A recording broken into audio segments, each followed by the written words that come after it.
So hello everyone, आज की जो वीडियो है यहाँ पे सीयूटी पीजी एग्जाम के ऊपर है कि आपका एग्जाम कब होगा। तो ये एनटीए की वेबसाइट से आपको नोटिफिकेशन मिल जाएगा और सीयूटी की वेबसाइट से भी आपको नोटिफिकेशन मिल जाएगा। नोटिफिकेशन ये है जो 12 जनवरी 2 जनवरी का नोटिफिकेशन है। अब इस नोटिफिकेशन में अगर आप लोग जब नीचे आते हो तो यहाँ पे आप लोगों को जूम करके देख लेना डेट ऑफ एग्जामिनेशन पे। तो आपका जो एग्जाम है वो यहाँ पे 13 मार्च से लेकर 31 मार्च के बीच में कभी भी हो सकता है आपके सब्जेक्ट का एग्जाम। ठीक है, तो सीयूटी पीजी का ओवरऑल जो एग्जाम है, क्योंकि सीयूटी पीजी के अंदर कई सारे सब्जेक्ट्स का एग्जाम होता है। ठीक है, आप लोग यहाँ पे सब्जेक्ट की लिस्ट भी देख सकते हो, ये सारे सब्जेक्ट की लिस्ट है। General and management, library science है, फिर यहाँ पे एलएलएम है, एमएड है, एमए एजुकेशन है, मास कम्युनिकेशन है, फिजिकल एजुकेशन है, पब्लिक हेल्थ है। तो कई सारे सब्जेक्ट के एग्जाम होने हैं और कई शिफ्ट में होने हैं। ठीक है, तो इस वजह से हो सकता है आपका एग्जाम 13 को हो जाए, किसी दूसरे का 14 को हो जाए, लेकिन जितने भी सीयूटी पीजी के अंदर जितने भी एग्जाम होंगे वो 13 मार्च से लेकर 31 मार्च के बीच में ही होने हैं। ठीक है, तो मतलब कहने का ये है, बहुत सिंपल है कि आप लोग अपनी तैयारी जल्दी से जल्दी करो। ठीक है, अब ये नहीं है कि आपके पास आप लोग सोचो कि मेरा एग्जाम मई में होगा, जून में होगा, और कुछ बच्चे कहेंगे कि मई और जून में भी एक्सटेंड हो सकता है। तो देखो, अगर मैं ईमानदारी से बात बताऊं, सीयूटी पीजी का एग्जाम डेट एक्सटेंड होना थोड़ा मुश्किल है। क्यों मुश्किल है?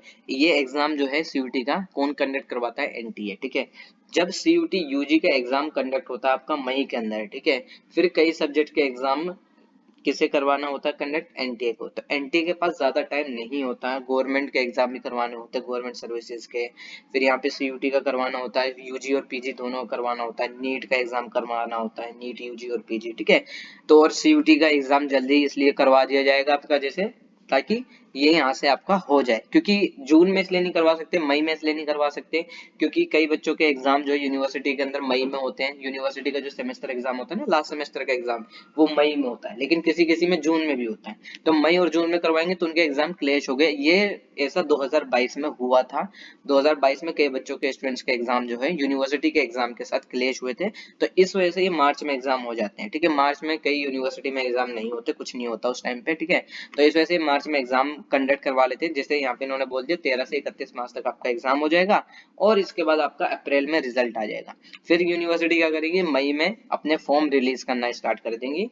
तो ये उसके बाद कट ऑफ आना स्टार्ट हो जाएगी। ठीक है, ये इसलिए करवाया जाता है ताकि आपका एकेडमिक सेशन लेट ना हो। ठीक है, आपका सीयूटी पीजी का एग्जाम मान लो जून जुलाई तक खिंच रहा है। ठीक है, जुलाई तक हो रहा है, फिर यहाँ पे रिजल्ट आने में टाइम लगेगा, रिजल्ट आने के बाद फिर रिजल्ट आने में टाइम लग रहा है, फिर उसके बाद आप लोगों का क्या नाम है, यूनिवर्सिटी के फॉर्म आ रहे। यूनिवर्सिटी के फॉर्म जो है कम से कम 1 महीना ओपन मिनिमम करना ही पड़ता है। ठीक है, तो इस वजह से बहुत समय लगेगा और आपका जो सेशन है एमए का फिर वो लेट हो जाएगा। तो इस वजह से एग्जाम जितनी जल्दी हो सकता है वो कंडक्ट करवा लेते हैं।